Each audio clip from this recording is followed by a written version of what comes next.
Desde que o mundo foi afetado pelo coronavírus, as pessoas estão sendo aconselhadas a fazer isolamento e evitar contato social desnecessário.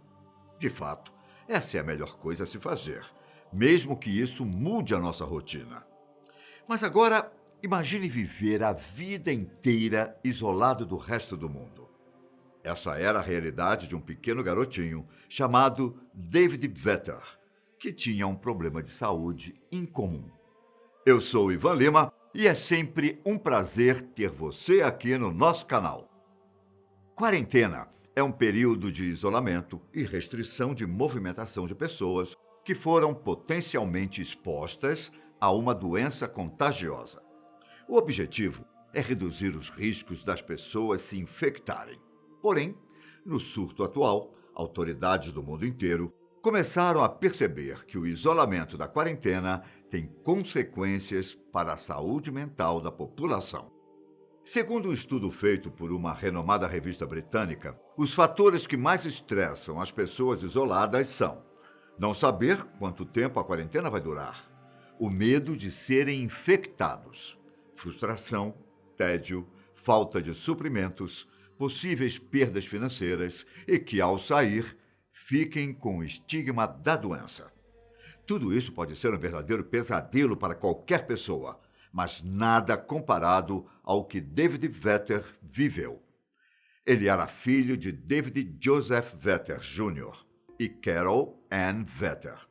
Só que antes do garotinho nascer, seus pais tiveram um outro filho, chamado David Joseph Vetter III.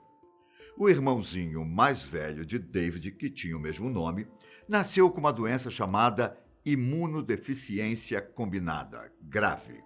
Uma condição hereditária que enfraquece drasticamente o sistema imunológico. Infelizmente, o bebê morreu com apenas 7 meses de vida.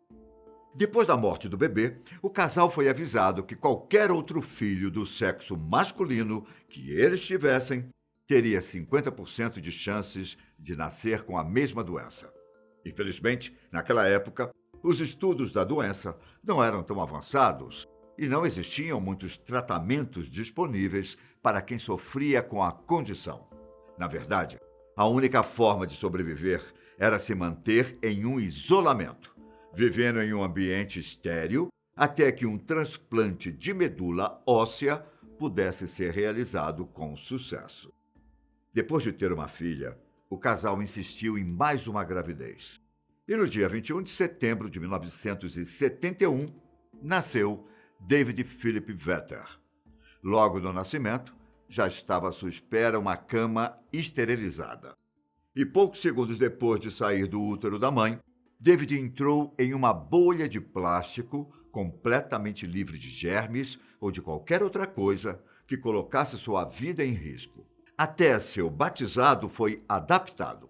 Ele foi batizado como católico romano, onde foi usada água benta esterilizada. Os planos eram fazer David sobreviver até conseguir fazer um transplante de medula, usando a irmã como doadora. Mas quando descobriram que ela não era compatível, esses planos tiveram de ser adiados. Para quem não sabe, a imunodeficiência combinada grave é uma condição que pode ser causada por mutações em muitos genes diferentes. E todos os tipos são de caráter hereditário. A forma mais comum é resultado de uma mutação em um gene do cromossomo X e, curiosamente, ocorre exclusivamente em meninos. Outra forma é geralmente herdada como uma doença autossômica recessiva. Isto é, são necessários 2 genes para a doença, um do pai e um da mãe. E como aconteceu no caso de David, as pessoas com essa condição precisam viver em constante isolamento. Tudo que ele consumia precisava ser esterilizado. Água, ar, alimentos, fraldas, roupas, brinquedos, frutas, tudo era devidamente esterilizado antes de entrar na bolha. No processo, as coisas eram colocadas dentro de uma câmara cheia de gás óxido de etileno onde permaneciam por 4 horas a 60 graus Celsius. Depois, as coisas eram arejadas por 7 dias, antes de entrar dentro da bolha de David. Ou seja, o que ele iria consumir daqui uma semana precisava começar a ser esterilizado hoje, agora. Imagine viver sem nunca ter contato físico com as pessoas. Quando David nasceu, ele ficou 20 segundos exposto ao mundo externo, até ser colocado na bolha. Depois disso, ele só foi tocado através de luvas de plástico que ficam presas às paredes da sua bolha. Por falar nisso, até se comunicar com o garotinho era difícil. Como a bolha em que ele vivia precisava ser inflada por compressores de ar que faziam um barulho ensurdecedor, conversar com David era algo complicado. Mesmo com tantas dificuldades, os pais de David tentaram proporcionar uma vida boa para o garoto. Ele recebia uma educação normal, provavelmente com professores particulares. Dentro da sua bolha, existia uma televisão e uma porção de jogos para que o garoto pudesse se divertir.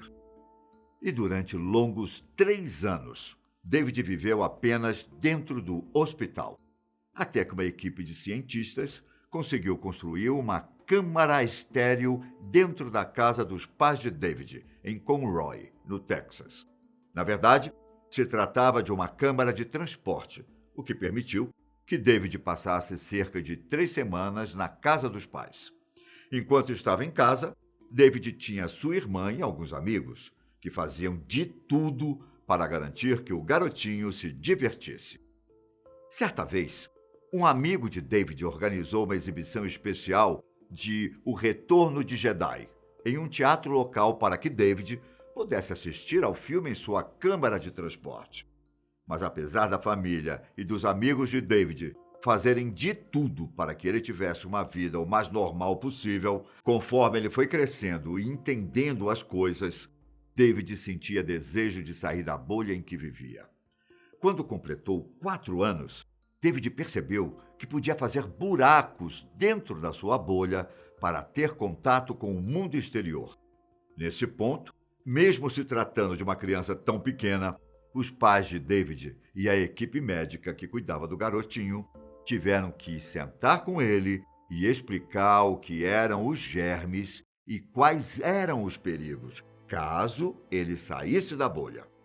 Mesmo assim, à medida que ficava mais velho, David se tornou consciente do mundo que existia fora de sua câmara e manifestou interesse em participar da vida que ele podia ver do lado de fora das janelas do hospital e pela televisão. Foi quando, aos 6 anos de idade, David finalmente deu seus primeiros passos fora da bolha. E isso aconteceu graças à NASA. A Agência Espacial Norte-Americana criou um traje espacial para David, para que assim ele pudesse brincar fora de sua casa e ter contato com o resto do mundo. Para passar da bolha para o traje espacial, o garotinho tinha que rastejar através de um túnel e então entrar na sua roupa. Além disso, para manter tudo estéril e garantir a segurança de David, os ajudantes tinham que concluir um processo longo e demorado de esterilização, mas o suficiente para fazer David um pouco mais feliz. Mesmo que o processo de vestir o traje espacial fosse extremamente complicado, valia a pena, pois só assim a mãe de David conseguiu carregar o filho no colo pela primeira vez no dia 29 de julho de 1977. Quando completou 11 anos, David estava ficando mais curioso para conhecer o mundo e disse a seus pais para levá-lo para ver as estrelas. Sua família o levou para assistir o céu por 20 minutos em seu aniversário. E os pais de David, apesar das dificuldades, ainda tinham esperança de que um dia seu filho fosse curado. Nessa época, os distúrbios imunológicos eram tipicamente tratados por transfusões de medula óssea apenas entre doadores perfeitos. Até o momento, a família já tinha gastado aproximadamente 1,3 milhão de dólares com os cuidados de David. Uma enorme quantia para a época. E, infelizmente, Os estudos científicos falharam em produzir uma verdadeira cura e nenhuma correspondência entre doadores foi identificada.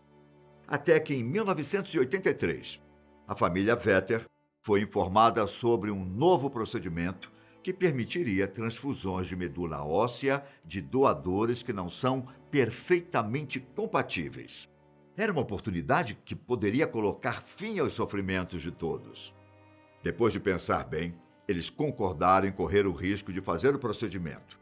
A irmã de David, Catherine, doou sua medula, e todos ficaram na expectativa de que David finalmente seria curado. Enquanto seu corpo não rejeitava o transplante, David ficou doente por alguns meses. 4 meses após receber a transfusão de medula óssea de sua irmã, David morreu de linfoma de Burkitt, um tipo de câncer do sistema linfático, que afeta particularmente os linfócitos, que são as células de defesa do corpo.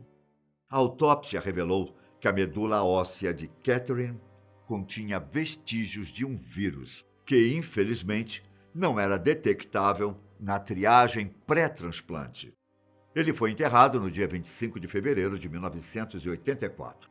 A boa notícia é que, no ano passado, cientistas norte-americanos conseguiram usar o HIV para fazer uma terapia genética que curou 8 bebês que tinham a mesma doença que David. Os bebês, que praticamente não tinham nenhuma proteção imunológica, agora têm um sistema imunológico totalmente funcional. Segundo os especialistas, o gene correto, usado para corrigir o defeito, foi inserido em uma versão alterada do HIV, o vírus causador da AIDS. E quem imaginaria que o HIV, depois de matar tanta gente, iria salvar vidas?